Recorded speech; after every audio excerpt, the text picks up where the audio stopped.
Assalamu alaikum warahmatullah. It's something that I wanted to mention, and especially since I've been out here working in the mainstream workforce here in the UAE, in Dubai specifically. And all the years that I've been Muslim, I literally have fought to be Muslim. I fought after I took Shahada to establish my Islam against my family, against the people in my neighborhood who were also Muslim, but they weren't practicing really. I literally have been fighting my entire Muslim life to establish Islam within myself and to go against the grain, to go against all of the beliefs that I was brought up on. Even when you come into the ranks of the Muslims, things that you have to fight against because of misunderstandings, Muslims having their own misconceptions, ill understanding of the textual evidences, perversions in understanding. I don't mean sexual perversions, I mean perversions in the understanding of the religion against the foundation. So I've been literally, especially, I'm a woman, so I've been dealing with the women. Of course I don't deal with men. I've been married to an individual who claimed to be upon the Sunnah, but every last action that he's had has been mukhalif to the Sunnah, from understanding to speech to actions, have been contrary to what, you know, we learn, and even what he teaches, sadly. But I realized that even all of the bullying that I have endured, willingly of course, trying to humble myself and change and practice self-restraint, have all been for my benefit until it has led me to where I am now. Yes, I have been bullied by the Muslims, because I've only dealt with the Muslims my entire Muslim life. I've never been around non-Muslims at all. I have not befriended any of them. So all of the harms that I have experienced have been from Muslims where I come from. I'll say that much. And I've seen all sorts of ills in character, in betrayal, in loyalty, truthfulness. I've seen all sorts of ills in those regards, things that a person is just not supposed to, a Muslim is not supposed to be upon. But that's what I've experienced. But still, I came into these ranks for the truth, for Islam itself. I fought for my belief, like I said. First husband had me all mixed up, and I said I'm determined I'm going to learn this religion for myself. So all that being said, family going against you, community members going against you, being betrayed by the closest people to you, from husbands to friends to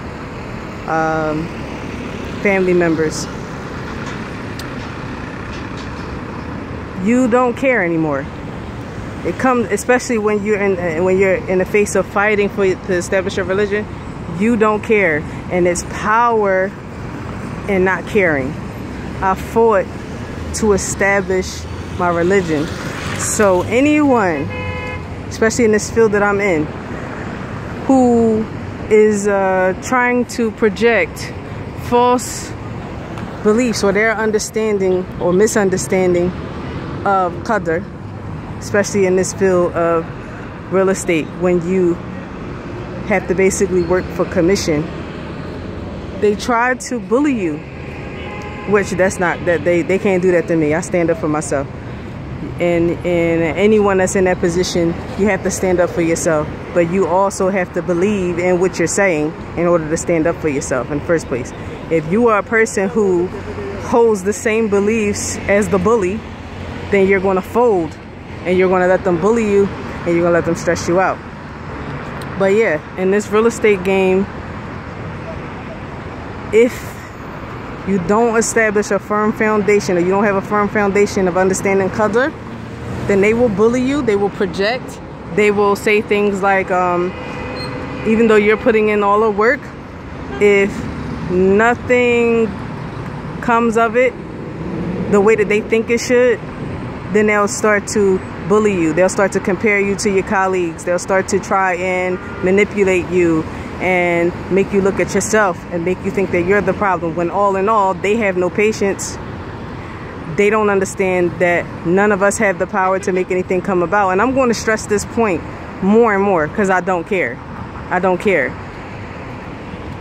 It has to stop. Even if they don't understand it, you can stress the point that you understand qadr.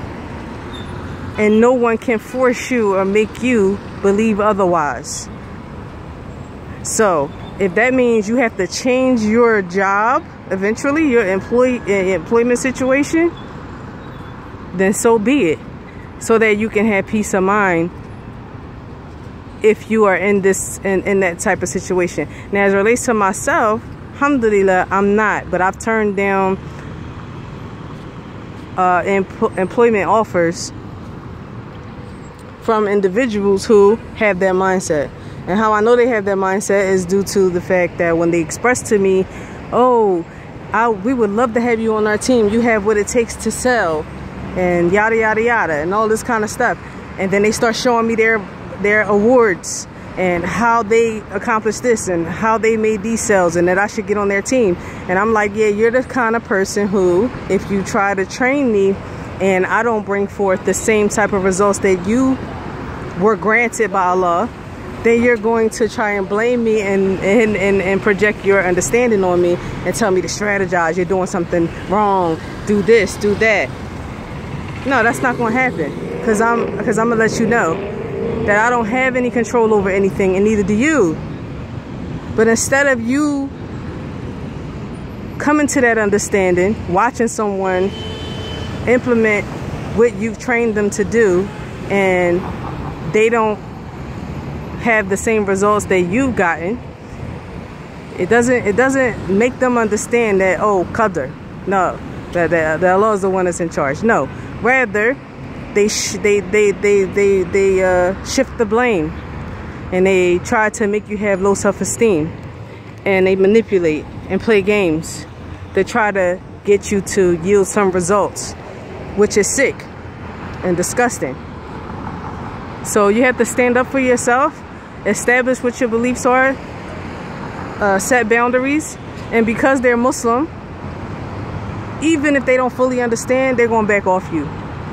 They're going to back off you, because that's going to be crazy. Like, what was you're not going to accept what I'm saying? And I'm talking about qadr and you know, knowing your place and what you have control over and what you don't. Yeah, of course not. They're not going to keep going unless they're sick.